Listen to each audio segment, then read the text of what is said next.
Hi, my name is Sweetie, and I want to talk about some things. Today, I want to talk about a movie I watched last night, and I wanted to review that. So last night, I watched Ready or Not 2, Here I Come. So Ready or Not 2 is the 2026 sequel to 2019's film Ready or Not, directed by Matt Bettinelli-Oplin and Tyler Gillett, who are part of the production company Radio Silence. The sequel follows the formerly widowed bride, Grace de Lamas, following a very bloody and quite chaotic wedding night with her in-laws. Now, going into this movie, I was a bit apprehensive. I'm always apprehensive when sequels take far long. Where I'm always apprehensive when there's a long gap between sequels, and realizing that Ready or Not first came out in 2019, and there being a 7-year gap, I was a bit apprehensive as to what they were gonna do. But when the film was announced, all it took for me to be convinced to watch this was 3 words: Sarah Michelle Gellar. We'll get to more of her in a bit, but Ready or Not 2, Here I Come follows Grace de Lamas just after, she's after the events of the first film. Oh yeah, by the way, spoilers alert, when she's practically killed all of her in-laws and her husband. So it follows immediately after the wedding night, and it follows her in a hospital where we are also introduced to her estranged sister Faith, who is played by Catherine Newton, and of course, Grace is played by Samara Weaving.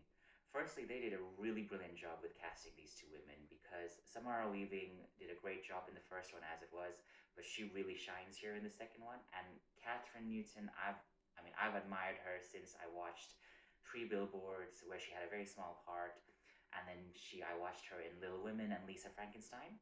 So it was really nice to see two fantastic actresses just do awesome stuff in a horror film. So, Ready or Not 2, the sequel, the gist of it is that basically, because Grace ended up surviving the first film, there seems to be like a loop where all these rich elite families have ended up selling their souls to, Satan, and it is the case that these families now need to compete for the high chair, and in order to do that, all of these families must kill Grace.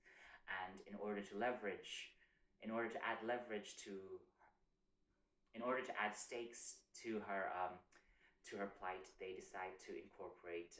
They try to also force Grace to play with her sister Faith in this sick and twisted game of hide and seek. So I really liked this movie.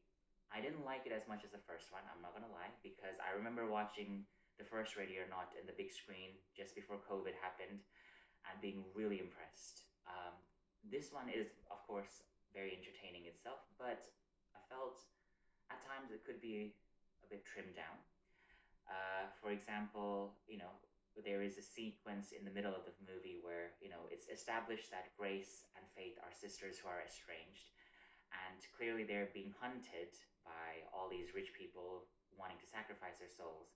And there's like a moment where they just have a deep heart to heart. I just feel, that kind of slowed down the pace a bit, because, if I was in a situation where I was being chased by psychotic families, I'd want to, amp it up and get out of the situation quickly.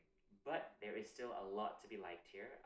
Firstly, the performances by Samara Weaving and Catherine Newton. Both of them share wonderful chemistry together, and they really, really sell it just how well they could be as sisters. And kudos to casting, because they really do look like they could be related. Samara Weaving is just establishing herself as a bona fide scream queen.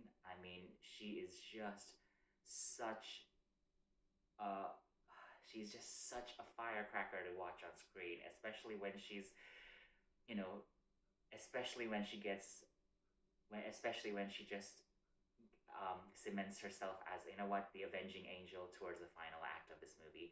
Catherine Newton, wow, like, it's always a pleasure to see her on screen. She's doing such a good work, and she's just so effortlessly cool. Like, she's just this very delicate. She's just this very like petite young woman, but yet she ends up being such a badass in this movie.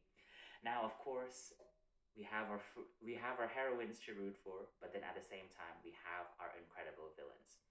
Um, Nestor Carbonell, who I've admired since Bates Motel, is hilarious in this. He's donning the most ridiculous and outrageous Spanish accent possible, which makes it all the more entertaining.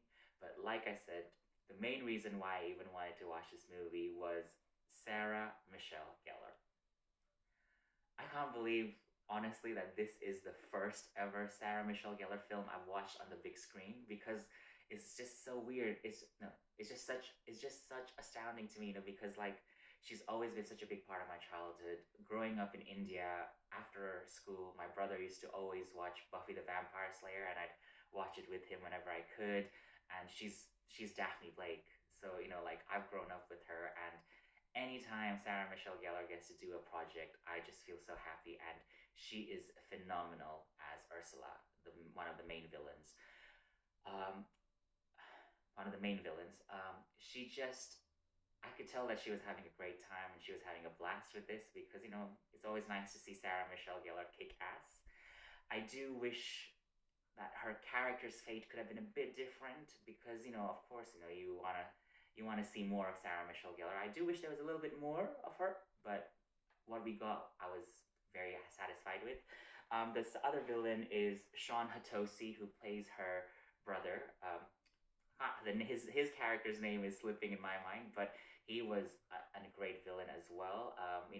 It's interesting. The film sort of establishes Sarah Michelle Gellar's character Ursula as perhaps the main the main brains behind the things, but then her brother, played by Sean Hatosi, ends up being the bronze of the experiment and ends up showing his true colors, which turns out to be quite interesting.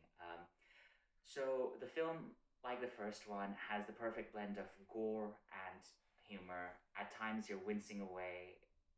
You don't want to look because it's so bloody and violent, but at the same time, you're sort of laughing at it because it's so outlandish. Um, I thought it was a brilliantly made film. I just wish perhaps, I wish it was a little bit more smoothly flowing. I felt like the first Ready or Not, even though that itself wasn't a perfect film, it flowed quite nicely and smoothly. Whereas this one, it felt a bit clunky at times. A bit pacing could have been a bit better, but still, nonetheless, I liked it very much. Samara Weaving's character Grace. I mean, the symbolism of how she started this film series, this journey itself, as a lovely, innocent bride to be, all in white, but then she ends up with this story as well. She cements herself as a Black Widow. I thought that was quite an interesting journey. She starts out all innocent, but then at the end turns out to be quite the schemer. Um, I was a bit disappointed by perhaps Elijah Wood's character.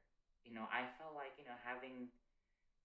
I mean, whilst I understand, he's been quite, he's quite the established actor. He's been working for a long time, and I felt like this role could have been played by anyone. It didn't really need, perhaps, Elijah Woods because for most of the time, all he was doing was providing exposition, which is a bit disappointing because I thought they would have given him more to do. But still, nonetheless, it's always nice to see actors in horror films do crazy shit. But anyway, I really enjoyed this. I didn't love it as quite much as the first one, but at the same time, I thought it was very entertaining. So with that, I give Ready or Not 2, Here I Come, a solid 7 out of 10. Anyway, thank you very much for watching this video. I hope you all enjoyed it. And like I said, I'm still getting used to this channel. So please let me know your thoughts on the movie if you did watch it below. And yeah, hope you all enjoy and see you next time. Bye.